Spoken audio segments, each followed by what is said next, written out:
இந்த படத்தோட ஹீரோ வந்து பார்த்தீங்கன்னா, தண்ணி குடிக்கலாம்னு சொல்லிட்டு பார்த்தீங்கன்னா, குடிக்க போகும்போது அவரோட கை வந்து கருப்பா வந்து மாறுது. என்னடா நம்ம கை கருப்பாகுதேன்னு சொல்லிட்டு பார்த்தீங்கன்னா, ஆக்ஸிஜன் ஏதாவது கம்மியா இருக்குமோன்னு நினைச்சிட்டு இருக்கும்போது, அந்த தண்ணிக்குள்ள வந்து வாட்டர் வந்து பார்த்தீங்கன்னா, லைட்டா வந்து மேல வருது. சாப்பிடுற பொருள் வந்து பார்த்தீங்கன்னா, மேல இருந்து லைட்டா வந்து தூக்குது. அவங்க லைட்டா வந்து பார்த்தீங்கன்னா, கவனிக்கிறதுக்குள்ள லைட்டா வந்து மேல போயிட்டு இந்த வந்து கீழ வந்து வந்துடுறாங்க. அங்க வேலை செய்றவங்க வந்து பார்த்தீங்கன்னா, சீட் பெல்ட்ட போடுங்க எல்லார்கிட்டயும் சொல்ல எல்லாமே சீட் பெல்ட்ன்னு வந்து போடுறாங்க. கொஞ்ச நேரத்துக்கு வந்து பார்த்தீங்கன்னா, ஆக்ஸிஜன் வந்து கட் ஆகுது.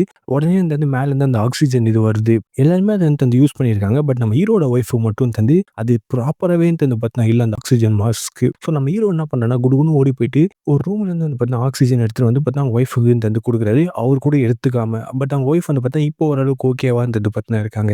எல்லாமே வந்து நார்மல் ஆயிடுது. அங்க ஒர்க் பண்ணவங்களும் எல்லாமே இப்ப ரிலாக்ஸா இருங்கன்னு சொல்லிட்டு வாய மூடல. ஒருத்தவருக்கு வந்து பார்த்தீங்கன்னா ஆக்ஸிஜன் இல்லாம அவர் அங்கேயே வந்து பார்த்தீங்கன்னா துடிச்சு செத்து வந்து போறாரு. அவர கூட்டின்னு போயிட்டு பின்னாடி ஒரு ஸ்டோரேஜ்ல வந்து உட்காரன்னு தந்து வைக்கிறாங்க. அவர் செத்து போயிட்டாரு அவ்வளோதான். ஆனா ஒரு பையன் மட்டும் தந்து எல்லாரும் போயிட்டு அப்புறம் தந்து அங்க வரான். என்னன்னு பார்த்தா அவரோட கையில தந்து எக்ஸ்பென்சிவான வாட்ச் தந்திருக்கும். அத ஆட்டய போட்டுடலாம்னு சொல்லிட்டு தந்து அவரு அங்க தந்து வராரு. அந்த வாட்சும் தந்து எடுத்திருக்கிறாரு. எடுத்துட்டுக்கு அப்புறம் ஒரு வீடியோ மாரி தந்து எடுத்து, "இங்க வந்தான்பா, இவன் செத்து போயிட்டான்ப்பா, இவன் கையில வாட்ச் இருக்குப்பான்னு" சொல்லிட்டு ஒரு வீடியோ எடுத்துட்டே இருக்கும்போது, அவர் மேல மாட்டியிருந்த அந்த துணிய தந்து ரிமூவ் பண்ணுவாரு. பார்த்தா திடீர்னு அந்த தல திரும்பி அவர தந்து பார்த்தா பார்க்கும். அவர் பயந்து தந்து கீழ தந்து வராரு, கத்துறாரு. கொஞ்ச நேரத்துக்கு அப்புறம் அட்டெண்டர் தந்து அங்க தந்து வராங்க. அவங்களும் அந்த வாட்ச் ஆட்டய போடலாம்னு சொல்லிட்டு தான் தந்து அங்க வந்திருக்காங்க. பார்த்தா அந்த டெட் பாடியே தந்து காணோம். அவங்க உடனே அங்க பயந்து ஓடி போயிடுறாங்க.